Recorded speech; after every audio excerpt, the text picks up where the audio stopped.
তখন নীলার মা নীলাকে বলল, দেখ মা, তোর বাবা বলেছে সাজ্জাদের পরিবার বলতে কোনো কিছু নেই, তোর বাবা এই বিয়েতে রাজি না।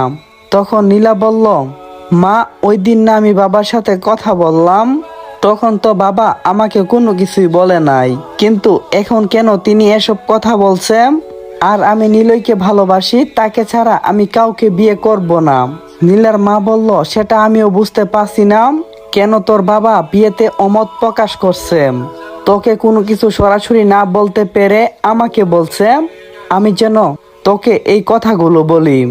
তখন নীলা বলল, মা, আমি এত কিছু বুঝি না, আমি বাবাকে বলবো। এদিকে তো আমি একা একা রুমে বসে আছি, সবাই যার যার মতো কাজ নিয়ে ব্যস্ত। এমন সময় নীলার বাবা আসলো। আমি ওনাকে দেখা মাত্রই উঠে সালাম দিলাম, কিন্তু অবাক করার বিষয় হচ্ছে তিনি আমার সালামের উত্তর দিল না। উত্তর না দিয়ে তিনি বলতে লাগলো, তোমার সাথে আমার কিছু কথা আছে। আমি বললাম, আঙ্কেল বলুন। তখন নীলার বাবা বলল, দেখো, তুমি আমার মেয়ের জীবন থেকে চলে যাও। কথাটা শুনে যেন আমি আকাশ থেকে পড়লাম। তখন আমি বললাম, কেন আঙ্কেল? আমি তো নীলাকে ভালোবাসি, আর নীলাও আমাকে ভালোবাসে, আর ও তো সবকিছুই আপনাদেরকে আগ থেকে জানাইছিল। তখন নীলার বাবা বলল, আমি এত কিছু বুঝি না, আমি চাই না আমার মেয়ে অনাথ একটা ছেলের ঘরে যাক, যার কোনো বংশ পরিচয় নেই, পরিবার নেই, তার সাথে আমি কোনো সম্পর্ক করতে চাই না। আমার একমাত্র মেয়ের জীবনটা আমি এভাবে নষ্ট করতে চাই না। ভালোই ভালোই বলছি, এখান থেকে চলে যাও। আর হ্যাঁ, আমি যে তোমাকে এই কথাগুলো বলছি তা কখনো নীলাকে বলতে পারবা না। নীলার বাবার এমন কথা শুনে আমি যেন তো হয়ে গেলাম। এক মুহূর্তের জন্য পুরো দুনিয়াটা যেন উলটপালট হয়ে গেল। তখন আমি ওনাকে বললাম, আঙ্কেল, আমি ওকে অনেক সুখে রাখবো, কোনোদিন ওকে কষ্ট দিব না। কে বলছে আমার পরিচয় নেই? আমার তো সবই ছিল। কিন্তু আমাকে আর কোনো কিছু বলতে না দিয়ে নীলার বাবা বলে উঠল, আমি এত কিছু তোমার কাছ থেকে শুনতে চাই না, আমি চাই তুমি আমার মেয়ের জীবন থেকে চলে যাও। এই বলে নীলার বাবা সেখান থেকে চলে গেল। আমি মন খারাপ করে সেখানে বসে রইলাম আর ভাবতে লাগলাম। আমি ভেবেছিলাম আমার জীবনটা অনেক সুন্দর হবে, আর নীলা আর আমি সুন্দর করে সাজাবো নতুন একটা পৃথিবী, কিন্তু সেটা আর হলো না। আমার কপালে তো সুখ বলতে কোনো কিছু নেই, যা আছে সবই দুঃখ। কথায় আছে না, অবাগার আবার কিসের সুখ? এই দুনিয়াতে তো আমার সব কিছুই ছিল, কিন্তু একটা কালবৈশাখী জ্বর এসে সব কিছু যেন উলটপালট করে দিয়েছে। আমার তো পরিবার আছে, তারপরেও আমি এতিম। এখন আমি বুঝি এতিমদের কেন এত কষ্ট। যাদের দুনিয়াতে বাবা মা নেই, তাদের সমাজ কি চোখে দেখে তা আমি হারে হারে বুঝতে পারছি। আর আমার তো সব কিছু থেকেও নেই, এসব ভাবছি। এমন সময় নীলা এসে বললাম, কি ভাবছো সাজ্জাদ? কিছুক্ষণ পর তো আমাদের বিয়ে, আর তুমি এখন এত ভাবা শুরু করলাম? আমি বললাম, না, তেমন কোনো কিছু না, এমনি এখানে বসেছিলাম, তাই আগের কথাগুলো ভাবছি।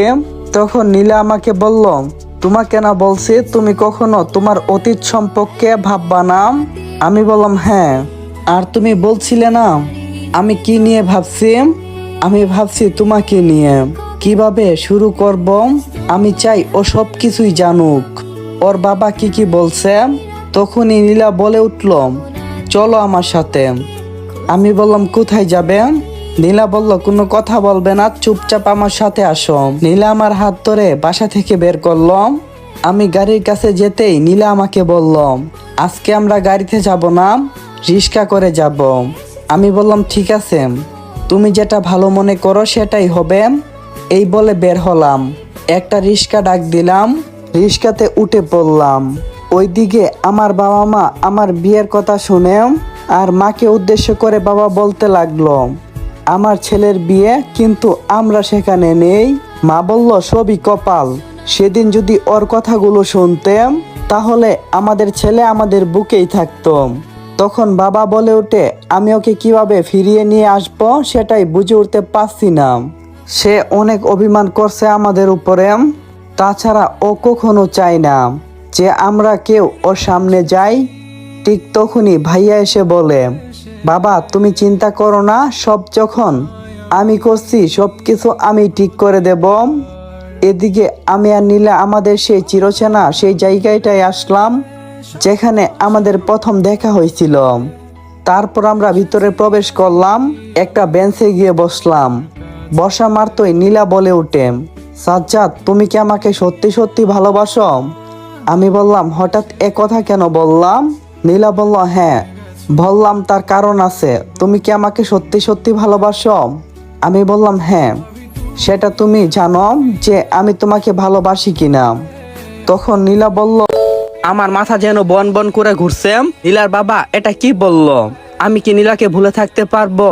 এখন আমি যদি নীলাকে এই কথাগুলো বলি তখন সে আরো কষ্ট পাবে।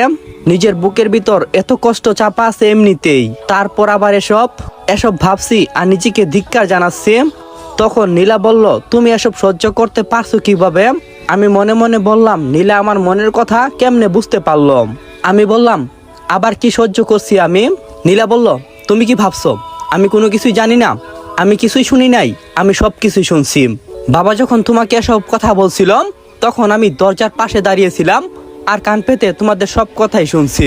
আমি বললাম, আরে এটা কিছুই না, উনি তো আমাকে এসব কথা বলতেই পারে, আর বললেই কি আমি তোমাকে ভুলে যাব নাকি? সেটা কখনো হবে না। নীলা বলল, সেটা আমি কখনো হতে দেব না, কারণ আমার তোমাকেই লাগবে। আমি বললাম, আমারও শুধু তোমাকে লাগবে। তারপর নীলা আর আমি সেখান থেকে উঠে পড়লাম। জানি না বাসায় গেলে কি হবে। ওর বাবা তো না করে দিয়েছে, এখন কি করি কিছুই মাথায় আসছে না। আজকে বিয়ে হওয়ার কথা, কিন্তু সেটার হলো কই, কিভাবে কি হয়ে গেল তা ভাবছি। এদিকে নীলার বাবা বাসায় আসলো আর নীলার মাকে বলল, তোমার মেয়ে কই, আজকে ওর বিয়ে। তখন নীলার মা বলল, সেটা তো জানি, ওদের কি বিয়ে? নীলার বাবা বলল, ওদের মানে কাদের কথা বলছো তুমি? নীলার মা বলল, আরে সাজ্জাদ আর নীলা ওদের কথা বলছি, তুমি কি রাজি হইছো আবার? যাক তাহলে তো ভালোই। নীলার বাবা বলল, আসলে মাথা গিয়েছো তোমার, ওই ছেলের সাথে কিভাবে ওর বিয়ে দেব? তোমাকে না বলছি তখন আমি আমার মেয়ের কথা, মানে আজকে আমার বন্ধুর সাথে কথা বলছি, আমার বন্ধু রাজি হয়েছে ওর ছেলের সাথে বিয়ে করাবে। তখন নীলার মা বলল, কিন্তু তুমি তো মেয়েকে কিছুই বলোনি আর আমাকেও এসব কথা বলোনি। নীলা কি তোমার বন্ধুর ছেলেকে বিয়ে করবে? ও তো সাজ্জাদকে অন্ধের মতো ভালোবাসে। নীলার বাবা বলল, কেন করবে না? আর ভালোবাসলে কি হয়েছে? ওই ছেলে একটা ইতিম, আমার বন্ধুর ছেলে অনেক ভালো, দেশের বাইরে নিচের একটা কোম্পানি আছে, বাড়িঘর সব কিছুই আছে, তাও দেশের বাহিরে। একবার যদি বিয়ে হয় তাহলে আমার মেয়ে অনেক সুখে থাকবে। তাছাড়া আমাকে বলছে বিয়ে হলে নীলাকে নিয়ে দেশের বাইরে চলে যাবে। নীলার মা বলল, আমি কিছুই জানি না, তোমার মেয়ে তুমিই জানো। তোমার মেয়েকে আমি বলছি, কিন্তু তোমার মেয়ে বলছে তোমার সাথে কথা বলবে, সেটাও তোমরা দুইজনেই বুঝে নিও। এদিকে নীলা বলে উঠে, সাজ্জাদ আমি আর হাঁটতে পারবো না, আমাকে একটু কুলে নাও। নীলার কথা শুনে ভাবনার জগৎ থেকে হুঁশ ফিরল আমার। তখন আমি বললাম, নিচ্ছি, এদিকে আসো। তারপর আমি নীলাকে কুলে নিলাম। নীলা তো মহা খুশি, সে আমার বুকে ভিতর যেন ঢুকে যায় এমন অবস্থা। তখন নীলা বলে, চলো একটা রিক্সা ডাকো, বাসায় যেতে হবে, আমাদের বিয়ের তো দেরি হয়ে যাবে। তখন আমি বললাম, ঠিক আছে চলো, আর আমার একটা কাজ আছে। নীলা বলল, তোমার আবার কি কাজ? আমি বললাম, আরে তুমি এখানেই দাঁড়াও, ওই যে রাস্তার ওপাশে ফুচকার দোকান আছে, আমি ফুচকা নিয়ে আসি, যেতে যেতে দুইজনে খেয়ে যাব। নীলা বলল, তুমি ফুচকার কথা বলছো? বা আমার সাজ্জাদ তো দেখি অনেক চেঞ্জ হয়ে গেছে, শুনো না আমি সহ তোমার সাথে যাই। আমি বললাম, তার দরকার নেই, তোমার পায়ে এমনিতেই ব্যথা, 2 মিনিট লাগবে, আমি যাব আর আসবো। এই বলে নীলাকে কুল থেকে রেখে আমি সেখান থেকে এক দূরে ওই পাশে যাচ্ছি আর ভাবছি বাসায় গেলে কি হবে। এসব ভাবতে ভাবতে দোকানের দিকে যাই। অন্যদিকে নীলার বাবা বাসায় বসে আছে। নীলা আসলে সাজ্জাদকে চলে যেতে বলে, তার বন্ধুর ছেলের সাথে নীলার বিয়েটা দেবে। কিছু সময় পর বরপক্ষ আসে, কিন্তু নীলা বাসায় নেই। তখন নীলার বাবা বলে, সবাই বসুন, আমি নাস্তার ব্যবস্থা করছি। বরপক্ষ থেকে বেশি মানুষ আসেনি, তারপর বড় করে অনুষ্ঠান করবে। এদিকে নীলই কিছুই বুঝে উঠতে পারছে না কি হচ্ছে। তখন নীলই জান্নাতকে ডাকে আর বলে, কে উনারা আর এখানে কি করছে? তখন জান্নাত বলল,